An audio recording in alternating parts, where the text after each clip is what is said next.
One thing that I did, I worked in healthcare for 22 years in the IT industry, and I was very fortunate to have a very nice office every place I worked. I never had a cubicle.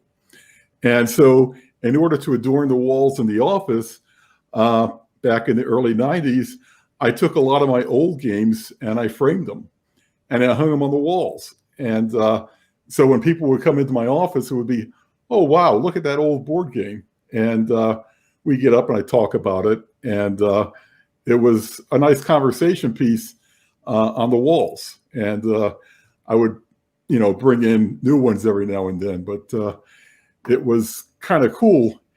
How about that in Milton Bradley? Did you guys have a display of old games?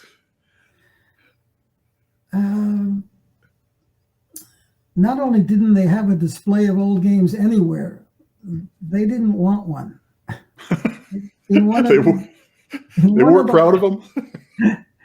In one of the lobbies outside where we all worked, they had these 3 huge glass cases filled with employee trophies, because there were sports teams through the employee association for all sorts of different sports. Mm-hmm.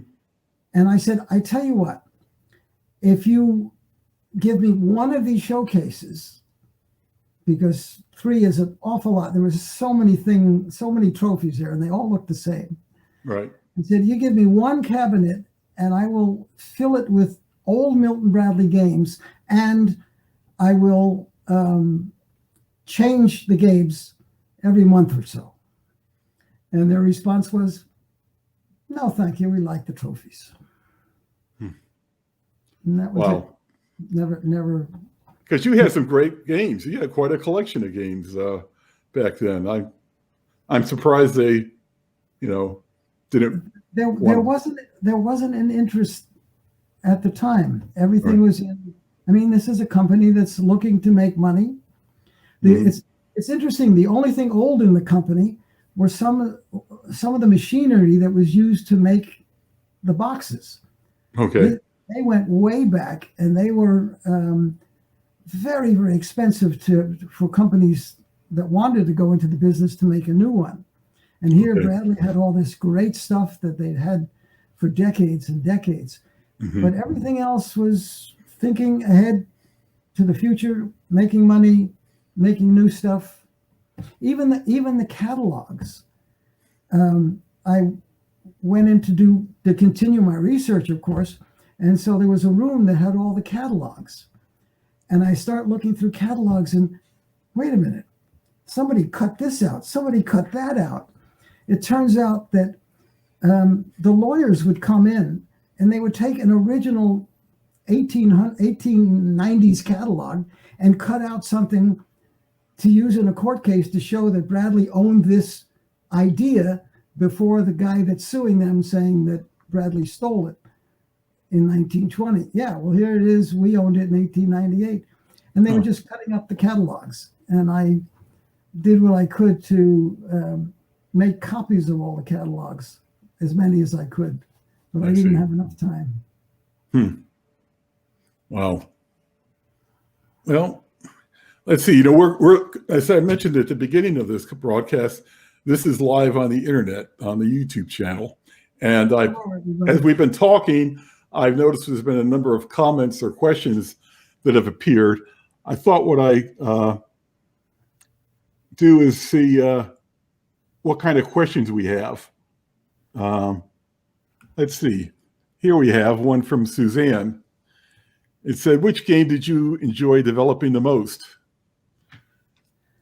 I will borrow from the famous game inventor, Alex Randolph, and say the last one that I did. Okay. I know what you mean. It feels great when you're done, and then you're on to a new project. When that's done, that feels great. So they all have a high feeling for me. Yeah, it's like I'm doing now, that's different as an independent, and the game that you mentioned, Talat, Bob, the 3-player game. Right. That's probably highest on my list because it works so well. Yeah, I would have to agree with you on that. I was wondering, have you ever used an agent, or have you always done the pitching of the game yourself to a game company? I've always done the pitching myself, which in Europe is not that difficult. Mm-hmm. And I'm a member of the Game Inventors group. So there is a group where you're sharing information, sharing ideas. As I said, even sharing play testing your game with another inventor. Mm-hmm. And you mentions that way. But basically, I've been completely independent. I try to use, not use an agent, but get help from an agent or tell an agent that I had certain products if they could sell them to anybody, but never had any luck with that. Okay. Yeah, I was just curious because I know that Sid Saxon employed 2 agents full time. He had Felicia Parker and another fellow named Bill who tried to push his games in Europe, and Felicia, I guess, worked the U.S. And but like you said, you're in Europe, so it would make sense that you could make the connections yourself there. Yeah. No. So it's as I said earlier, it's a completely different sense here of the game industry from the U.S. Mm-hmm. Authors get credit for their work. Now even the illustrators are getting their name on their work.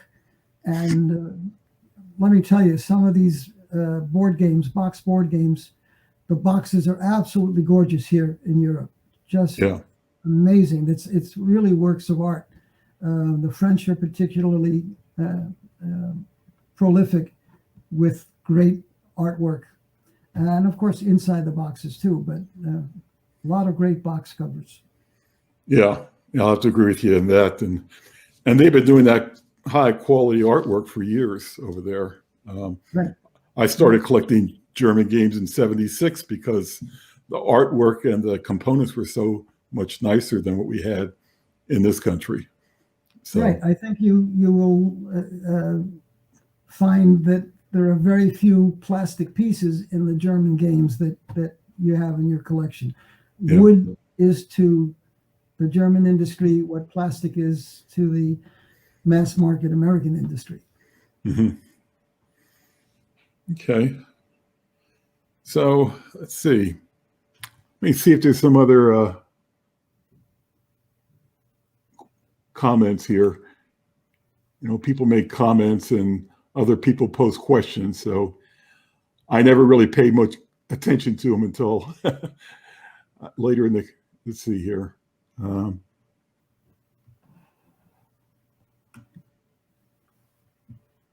Okay, I think that's most of the questions that we have. Most of the other stuff I was reading were just comments. So okay. Hopefully good ones. Yeah. Okay. Well, I suspect you probably enjoy developing games today more than you did back in your early days. I mean, you've got the flexibility of not having to go to work every day. Of course, you don't have a paycheck coming in every day either. But exactly, yeah. I do enjoy it a lot, but when I did the games on assignment for Milton Bradley and for other companies, because I did some work for other companies, but the work that I did was generally accepted and published as is. The work that I'm doing now here in Germany often comes out differently from what was intended. And so there have been real major disappointments for me, mm-hmm. because I think the changes made a much worse game. Okay. Much less of a game. But beyond those problems, yeah, it's nice to be able to do your own stuff, present it, and have a company say, we like it. Yeah. So do you have anything coming out in the near future that you can talk about? Or? Well, after putting out so many games not so many, a number of games here in Europe for the last 10 years that did not really go to the United States. Some you could, of course, always find stuff on Amazon. But after 10 years of that, I now finally have 3 games that are coming out in the US only. Hopefully they'll come out in Europe next year. 2 puzzles mystery puzzles for Be Puzzled. And they are due out in September, which I think is tomorrow. Right. And they are these, read a story, put the puzzle together, and somewhere in the solution, somewhere in the puzzle is the solution to the mystery. So we have Death on the Nile and Orient Express, 2 Agatha Christie themed murder mysteries that'll be out. And then the other game is one of these case file games from University Games, and that is it's described as like these escape room games where you try to figure out who done it, how, to whom, when. And in this case, it's unusual because it takes a cold case 20 years before and works its way through the period to the present, where all the characters, or most of them, are still alive. And one of them was guilty of something that I won't say anything more about. I seem to remember probably 30 years ago or longer, there was a jigsaw puzzle that came out that was similar based. It was a mystery puzzle. You put it together, you read it, you had, the instructions, and you were to solve it, and then there was a solution inside. Is it that type of a jigsaw puzzle where? It's exactly that type, and they've been around for a while. I did one in 2011 called Recipe for Murder. You can still find it online. Okay. It's been around that long, or continues to stay online or stay in production. But it's exactly that kind of framework. Yeah, they're fun. They're fun to do. Yeah. Well, it's interesting. Recently you asked the question, how many times do people solve a puzzle or put it together? And it looks like it's one and done for a lot of folks. And so, that works well. You don't have to worry about replay value of a puzzle. Right, exactly.